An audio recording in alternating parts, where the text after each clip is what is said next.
இப்ப நம்ம பார்த்துக்கிட்டு இருக்கிறது பெருமாள் சிலைகள். இது வெம்பக்கோட்டையில் கோட்டைமேடு பகுதியில் காணப்படுகின்றது. முன்பு இந்த பகுதியில் அழிந்துபட்ட கோட்டை இருந்திருக்கின்றது. பாண்டியர்கள் கால கோட்டை நாயக்க படையெடுப்பின் காரணமாக அழிந்துபட்டிருக்கின்றது. ஹரிச்சந்திர நாயக்க காலத்தில் செவல்பட்டியில் அவர் கோட்டை கட்டுவதற்கு முன்பு இங்கிருந்த கோட்டைகளை அழித்திருக்கிறார். அதன் பிறகுதான் அவர்கள் அங்கே கோட்டை கட்டுகிறார்கள்.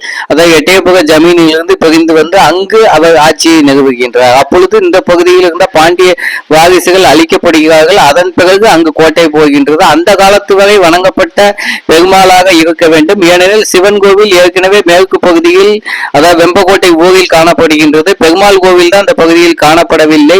கடந்த 10-15 ஆண்டுகளுக்கு முன்பு இந்த சிலைகள் மண்ணுக்குள் இருந்து கண்டெடுக்கப்பட்டன. அதே போன்று விளக்கு தூண்களும் பல பகுதிகளிலும் இருந்த கோவில் பகுதியிலும் கோட்டைமேடு பகுதிகளிலும் இருந்து எடுக்கப்பட்ட விளக்கு தூண்கள் இந்த கோவிலில் பல இடங்களிலும் வைக்கப்பட்டுள்ளன. கிட்டத்தட்ட 15 விளக்கு தூண்கள் அங்கு காணப்படுகின்றன.